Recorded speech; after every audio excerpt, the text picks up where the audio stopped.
उसके बाद हम आ जाते हैं अगले आर्टिकल पे 56, जो है राष्ट्रपति की पदावधि। इसमें बताया गया है कि जो राष्ट्रपति है वो अपने पद पर कितने साल तक कार्यरत रहेगा। ठीक है, इसमें राष्ट्रपति के पद की अवधि कितने साल तक, 5 साल तक हमारे यहाँ राष्ट्रपति पद पे बना रहता है, इसमें ये बात कही गई है।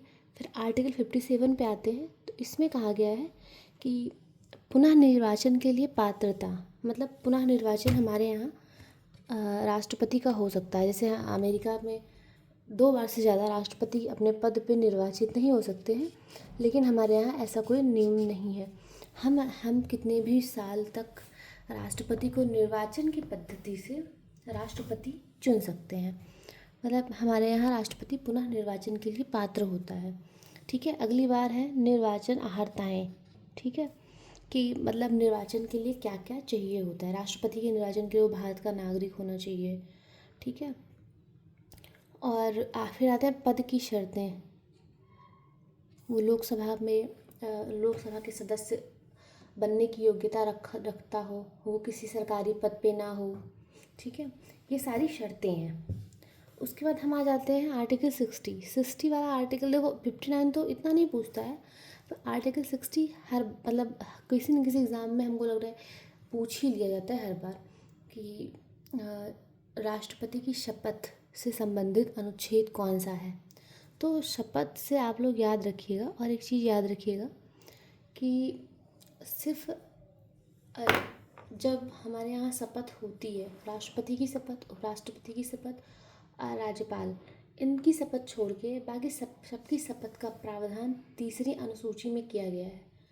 जितने भी लोकसभा के सदस्य होते हैं और प्रधानमंत्री की शपथ, हालांकि प्रधानमंत्री की शपथ एक संसद के सदस्य जैसी ही होती है, तो बाकी सब लोगों की शपथ के बाद अनुसूची 3 में कही गई है।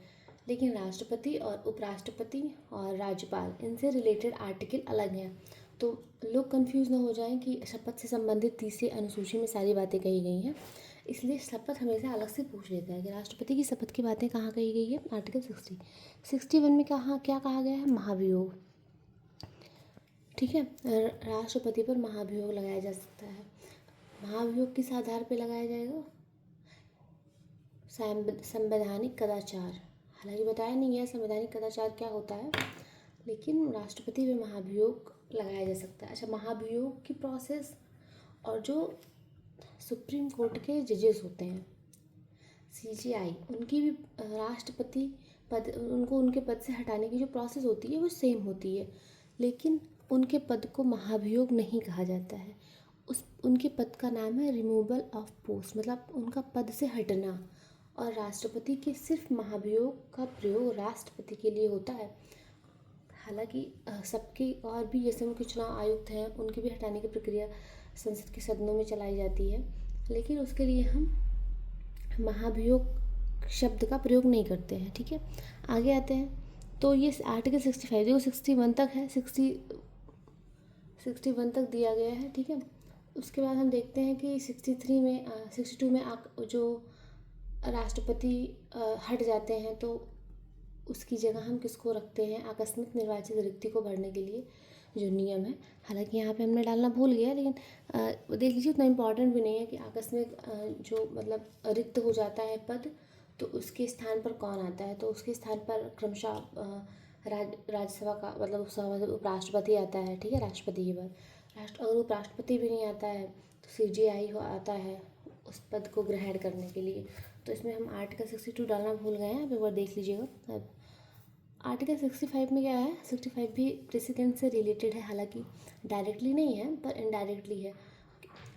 65 में कहा गया है जो राष्ट्रपति की अनुपस्थिति में कृत्यों का निर्वहन, कि अगर राष्ट्रपति नहीं होता है तो उससे संबंधित सारे के सारे कृत्य उपराष्ट्रपति द्वारा किए जाएंगे। ये वैसे तो उपराष्ट्रपति से रिलेटेड है, लेकिन इसमें राष्ट्रपति से संबंधित राष्ट्रपति के नहीं होने पे क्या होता है उसकी बातें कही गई हैं। ठीक है, अब हम 71 में देखते हैं। 71 में कहा गया है कि जैसे राष्ट्रपति या उपराष्ट्रपति से संबंधित कोई भी विवाद या होता है, या इनकी चुनाव से रिलेटेड कोई भी विवाद होता है, तो इस विषय पर कानून सिर्फ जो भी बनाएगा सर्वोच्च न्यायालय बनाएगा, ठीक है। अब आते हैं 72 में। 72 में क्या है, राष्ट्रपति की क्षमता। अच्छा, ये वाला आर्टिकल ही बहुत पूछा जाता है। देखो वैसे तो लोगों को याद रहता है कि 52 से 62 तक है राष्ट्रपति, लेकिन क्षमता शक्ति किस में है ये किस भूल जाते हैं लोग, ठीक है।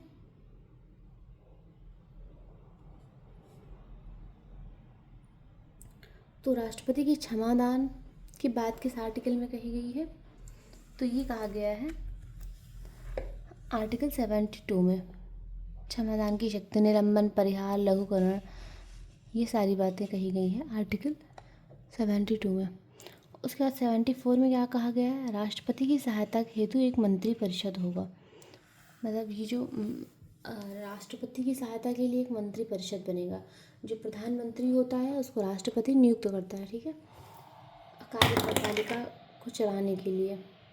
तो आगे देखते हैं, राष्ट्रपति की सहायता के लिए एक मंत्री परिषद हो। आर्टिकल ये तीनों आर्टिकल बहुत ज़्यादा इम्पोर्टेंट है, क्योंकि ये आर्टिकल आते हैं,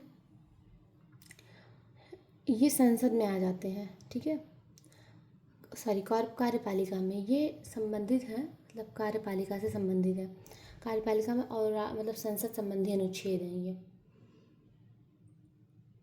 तो ये मतलब ऐसे पूछ ले जाते हैं अलग से कि जैसे लोकसभा सामूहिक रूप से किसके प्रति उत्तरदायी होती है, ठीक है। और उसके बाद लोकसभा व्यक्तिगत रूप से किसके प्रति उत्तरदायी है, ये भी एक आर्टिकल इंपॉर्टेंट है जो 75(2) में है। 75 के क्लॉज नंबर 2 में है कि वो जो लोकसभा होती है वो व्यक्तिगत रूप से किसके प्रति जिम्मेदार होती है, तो वो सामूहिक रूप से तो लोकसभा के प्रति होती है, मतलब संसद के प्रति होती है, ठीक है। और जो सांसद होते हैं वो सामूहिक रूप से लोकसभा के प्रति होते हैं, लेकिन वो अगर व्यक्तिगत रूप से देखा जाए तो सारे सदस्य राष्ट्रपति के प्रति